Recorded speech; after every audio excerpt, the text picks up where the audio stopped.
things in a couple of my novels. In my current novel, the AI uprising eventually falls apart because one of the things the AIs create are what I call morphomorphs. They're morphing characters who morph. They are the dumbest AIs in existence. To tell you how dumb they are, a human has to tell them that they can actually communicate over over networks. They didn't know that, right?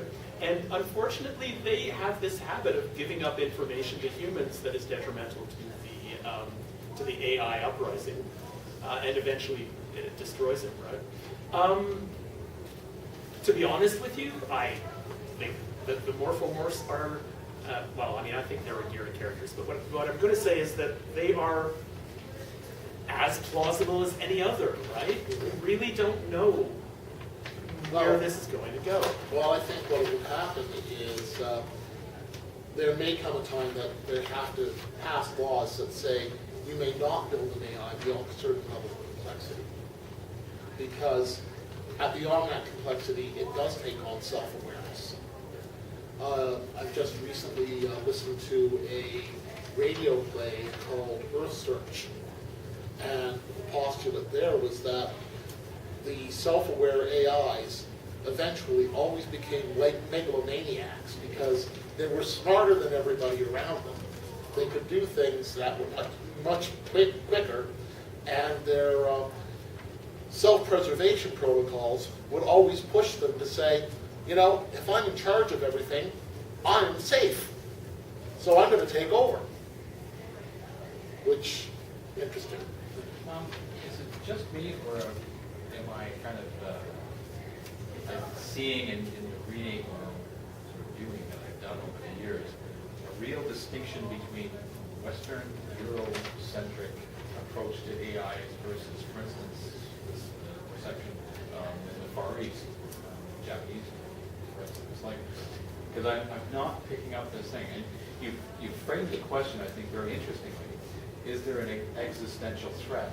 And what I've heard so far, and I think this is just descriptive, like, is the assumption that the threat would be there automatically, without any kind of perspective one way or the other, just automatically there if an intelligence existed that was equal to or approximately in the same frame of reference as our own. And I guess that's the question. Does that automatically fall? Because I'm not sure that I see that across the literary board of humanity. Well, I think the threat would be real. I think the threat, everybody in this room poses a threat to everybody in this room. Whether we realize that threat or not, the threat exists. If you've ever seen Battle Royale or any movie like that, or even Lord of the Flies, right? Yeah. How quickly we will descend into barbarism if we feel threatened. Yes. I think the direction that AI takes when that pivotal moment comes will depend on whether we can program universal morality to inform that intelligence. Because if an artificial intelligence decides or is taught that a human morality is worth following, then we could probably expect benign results. But if at the end of the day it's just a calculator of odds, then we probably don't figure into those odds for it. But then you look at human morality, and it's pretty poorly defined, frankly. I mean, you have the statement, "Thou shalt not kill." Great, great, great. Then you have the equally morally valid statement of some men just need killing, based upon the behavior of the people who just need killing. Women too. Yes. Well, I was using man as the human. Well, but you also get into some very slippery ground. Has anybody read or seen the film Colossus? Colossus 1984 project, I think is the full name of the film. Okay. The thing about Colossus, so it's about this computer that's given autonomy, and it uses its autonomy basically to enslave humanity.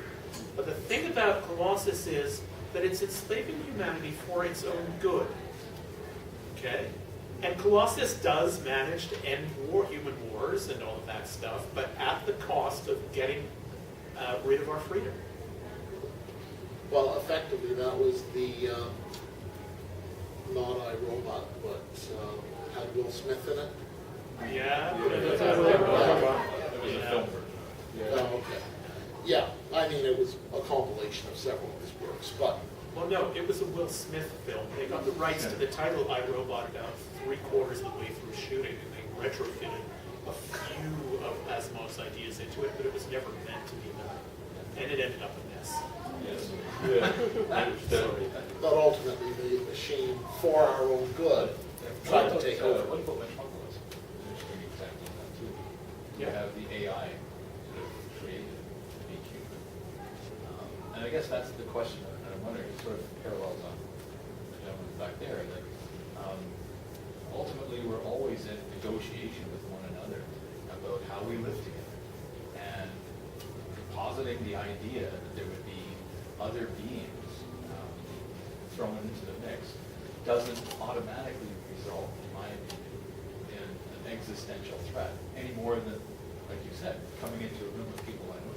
Like, I mean, Well, I think it's very similar to me to First Encounters with Aliens, right? It's like, okay, we're going to have to deal with this new intelligence in our world. But with aliens, you also find in the literature of science fiction that they're mostly antagonistic. And well, it makes for a good story.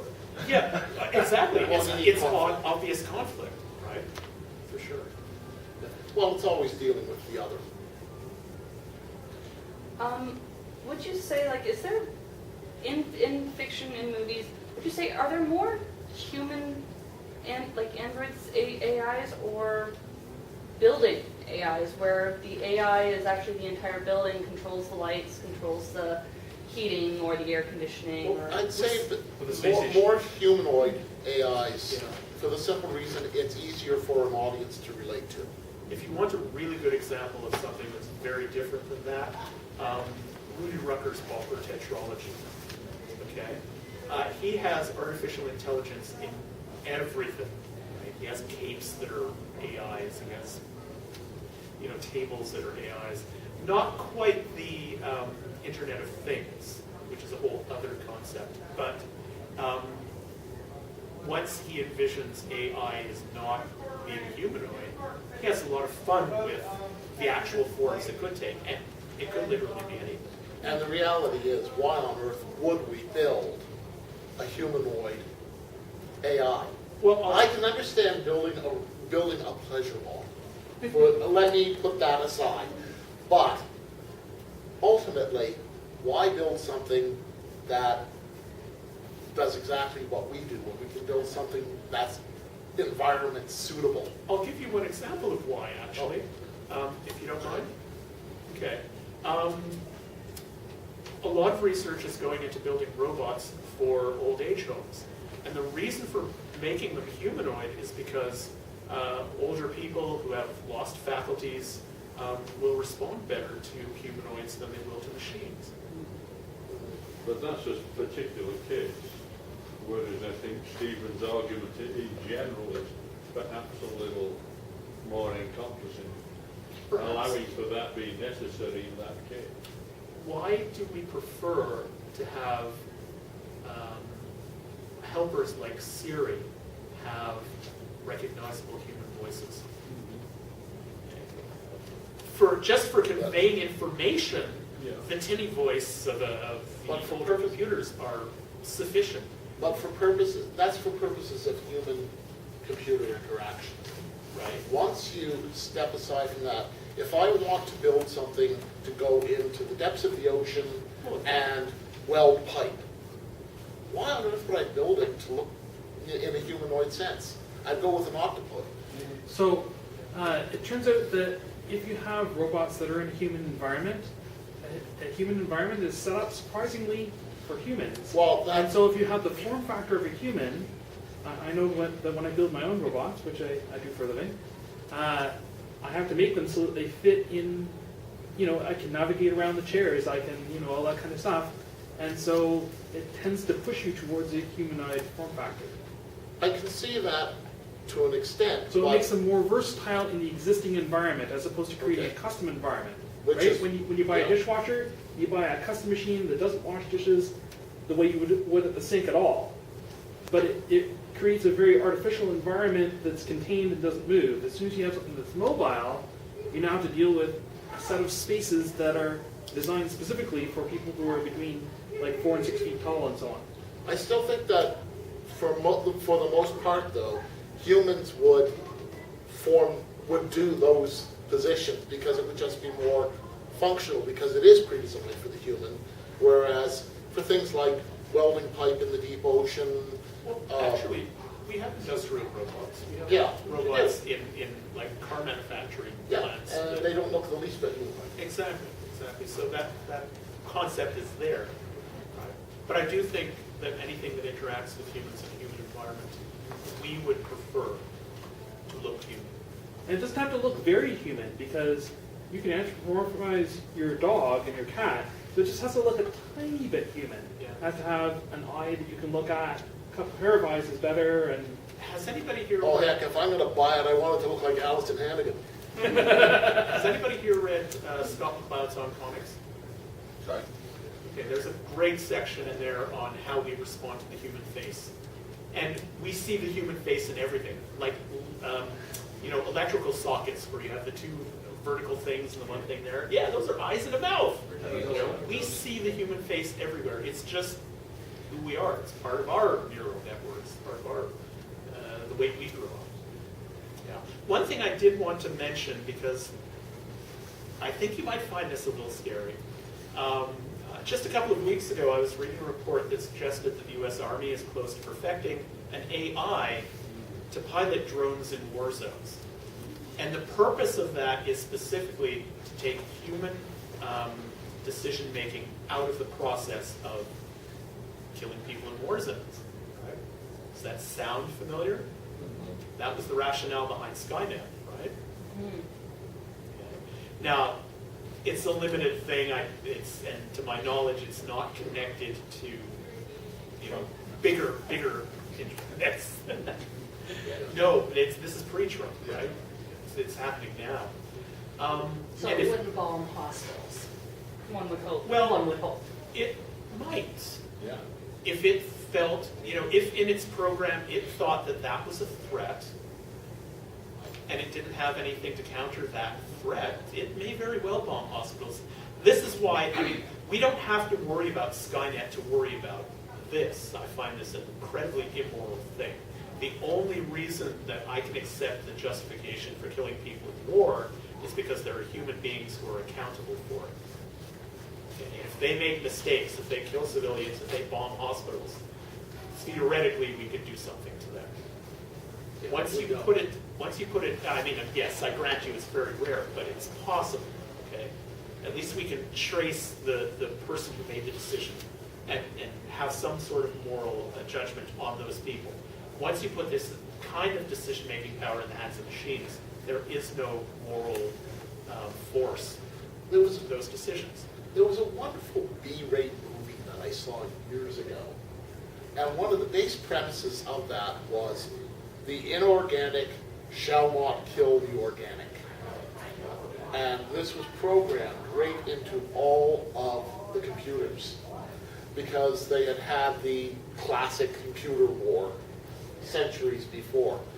But my thought was, the author, the rest of the movie was wonderfully tacky, but the screenwriter there had actually stumbled across something. Are we going to have to start slipping in these protections? Yes, you've had your hand up many times.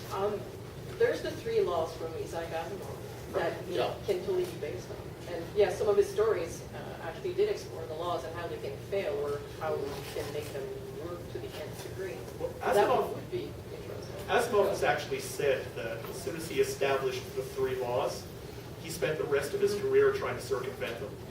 Because really, when you think about it, they're kind of all-encompassing. The only thing that really gets interesting is either when they fail or when a robot can get around them.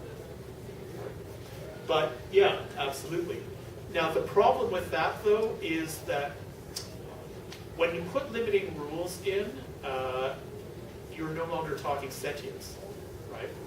what sort of artificial intelligence would be willing to accept that sort of limitation on what it can do? Well, the thing is, we accept the We have limitations those. like that all the time. We use religion, we use laws, we use morality. But they're not programmed into a substrate that keeps us from doing those things. I mean, one of my favorite movies is A Clockwork Orange, because it deals specifically with the question of free will versus pre-programming. Right?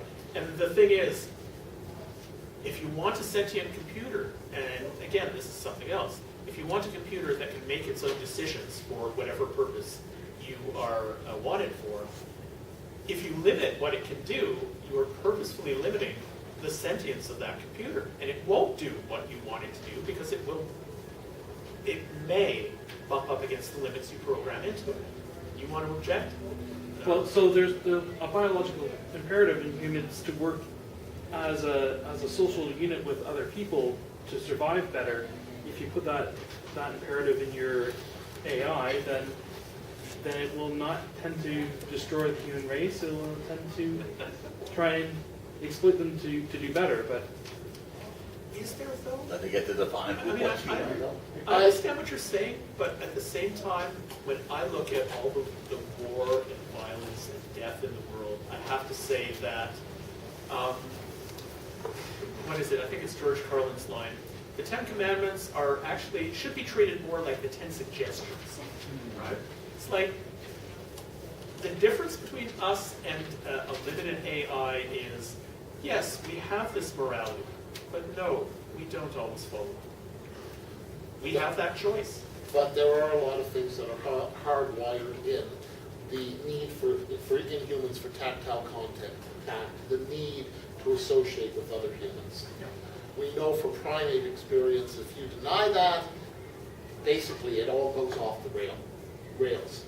So we do have this baseline program. It's not as express as thou shalt not kill, but it leans in that direction.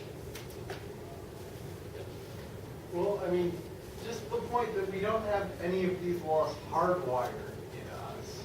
Well, we But- have the no, need but- for association. No, but my point is, since we don't have these laws hardwired on us, if we create true AI, wouldn't not having these laws hardwired in us actually be an imperative to put these laws into AI?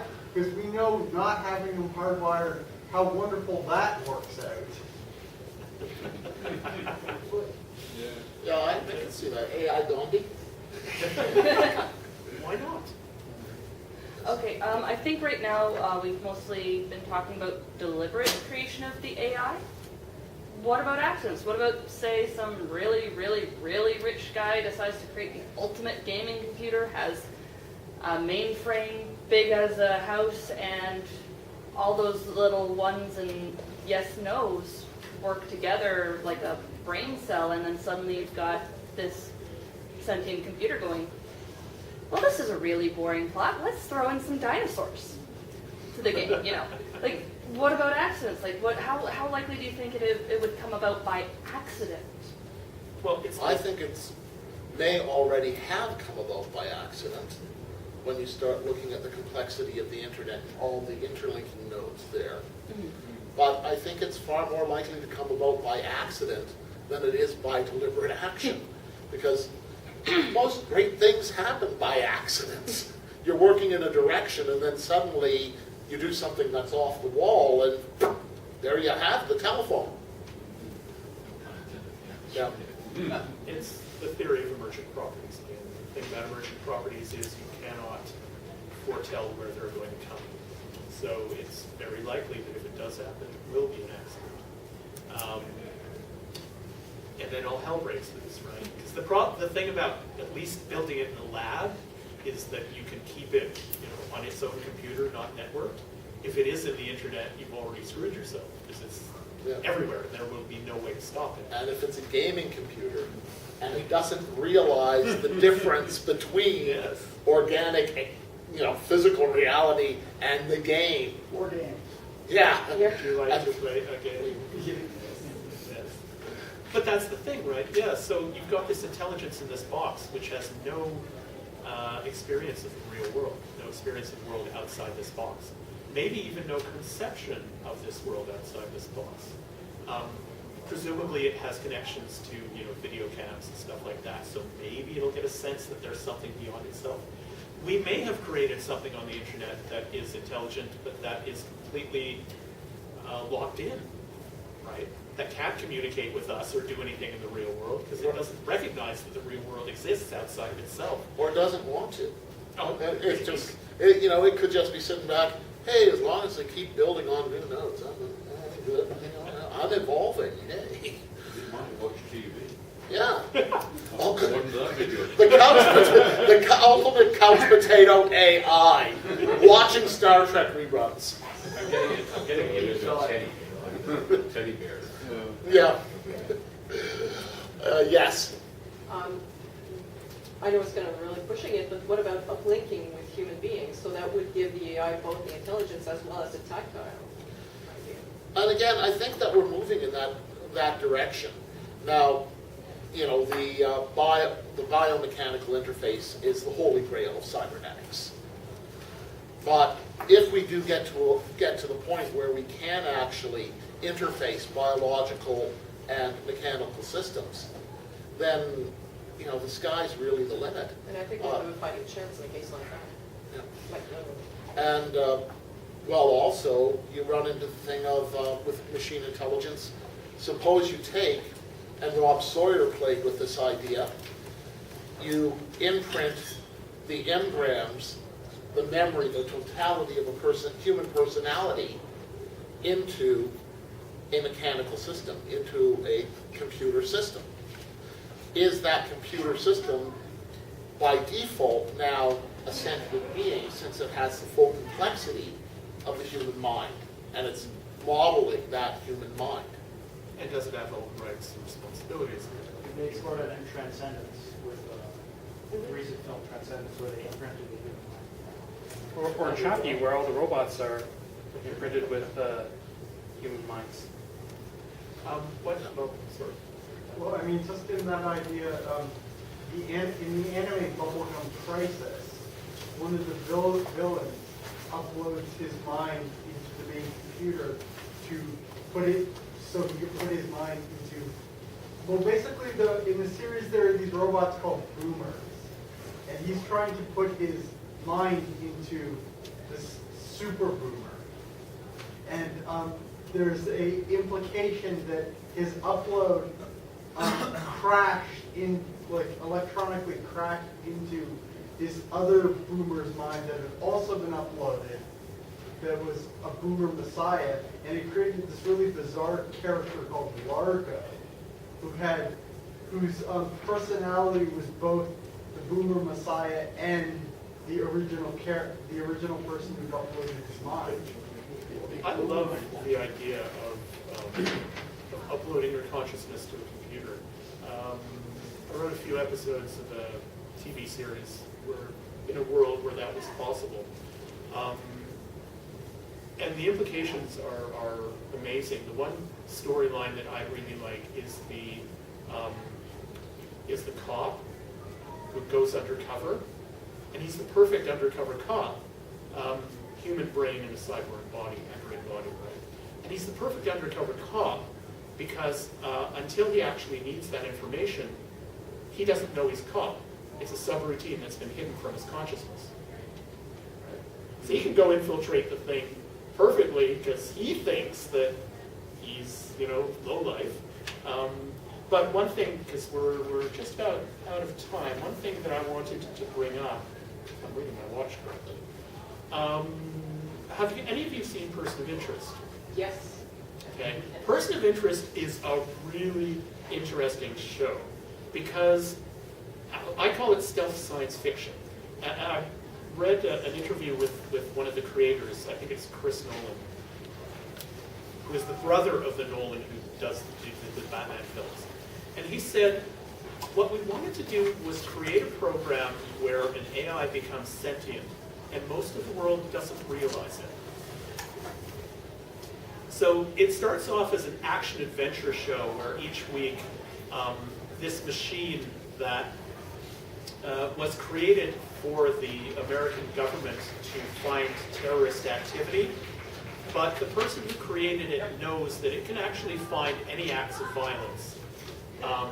So he programs it to give him the social security numbers of people who are going to be involved in acts of violence. That's all he knows. Social security number and acts of violence. He doesn't know if they're the perpetrators or the victims. But over the course of the 4 seasons, and there's going to be one final one, over the course of the 4 seasons, a second computer is created called Samaritan. And it will do what the first computer does about protecting lives, except it hasn't been trained with the first computer's conscience. So to protect humanity as a whole, it is quite willing to sacrifice any number of human beings. And by the end of the 4th season, they've kind of, the thriller aspect, the number of the week aspect has kind of grown away as this Samaritan starts becoming more and more powerful and insinuates itself more and more into American society as a means of taking control. And it's a really fascinating thing because there are 2 AIs with very different agendas kind of going up against each other. And it shows both the possibilities, negative and positive, about what this technology can do. Are we supposed to end 5 minutes before the hour? Because if we are, we're done. Sorry. Thank you.